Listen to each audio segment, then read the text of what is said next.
న్యాయాధిపతులు 15వ అధ్యాయము.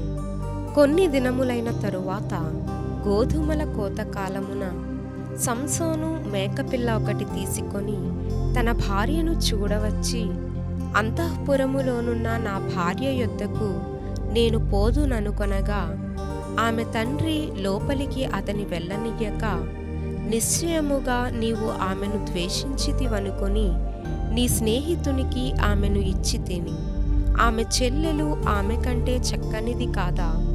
ఆమెకు ప్రతిగా ఈమె నీకుండవచ్చును, చిత్తగించుమనెను. అప్పుడు సంసోను, నేను ఫిలిష్తీయులకు హాని చేసిన ఎడల వారి విషయములో నేనిప్పుడు నిరపరాధినై యుందునని వారితో చెప్పి, పోయి 300 నక్కలను పట్టుకొని దివిటీలను తెప్పించి, తోకతట్టు తోకను త్రిప్పి 2 తోకల మధ్యను ఒక్కొక్క దివిటీ కట్టి, ఆ దివిటీలో అగ్ని మండజేసి ఫిలిష్తీయుల గోధుమ చేలలోనికి వాటిని పోనిచ్చి, పనల కుప్పలను, పైరును, ద్రాక్ష తోటలను, ఒలీవ తోటలను తగులబెట్టెను. ఫిలిష్తీయులు ఇది ఎవడు చేసినదని చెప్పుకొనుచు తిమ్నాయుని అల్లుడైన సంసోను భార్యను ఆమె తండ్రి తీసుకొని అతని స్నేహితునికిచ్చెను గనుక అతడే చేసియుండెనని చెప్పిరి. కాబట్టి ఫిలిష్తీయులు ఆమెను ఆమె తండ్రిని అగ్నితో కాల్చిరి.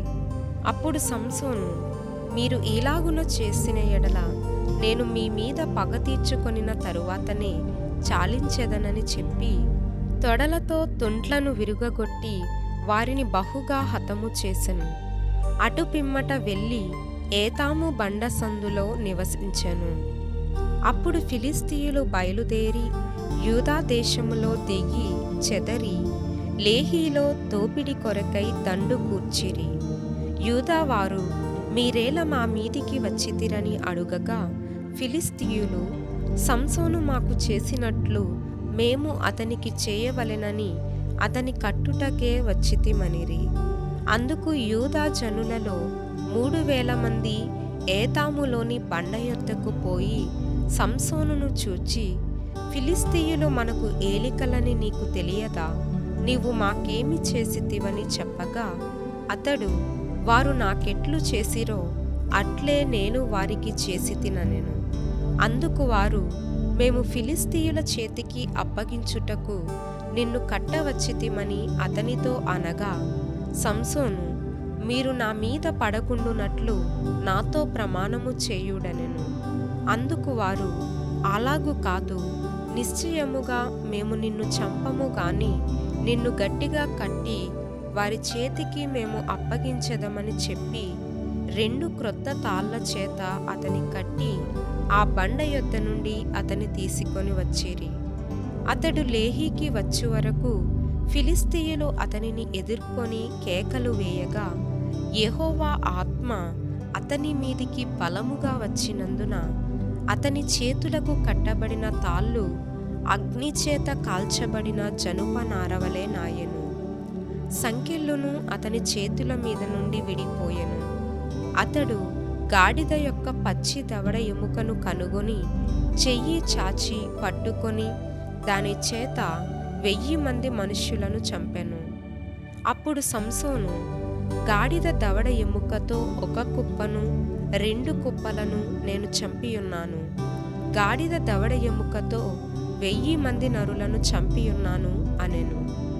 అతడు చెప్పుట చాలించిన తరువాత ఆ దవడ ఎముకను చేతి నుండి పారవేసి ఆ చోటికి రామత్లెహి అను పేరు పెట్టెను. అప్పుడతడు మిక్కిలి దప్పిగొనినందున యెహోవాకు మొర్రపెట్టి, నీవు నీ సేవకుని చేతి వలన ఈ గొప్ప రక్షణను దయచేసిన తరువాత నేనిప్పుడు దప్పి చేతను చచ్చి సున్నతి పొందని వారి చేతిలోనికి పడవలెనా అని వేడుకొనగా, దేవుడు లేహీలోనున్న ఒక గోతిని చీల్చెను. దాని నుండి నీళ్లు బయలుదేరెను. అతడు త్రాగిన తరువాత ప్రాణము తెప్పరిల్లి బ్రతికెను. కాబట్టి దాని పేరు నేటి వరకు ఏన్హక్కోరే అనబడెను. అది లేహీలో నున్నది. అతడు ఫిలిష్తీయుల దినములలో 20 ఏండ్లు ఇశ్రాయేలీయులకు న్యాయాధిపతి అయి ఉండెను.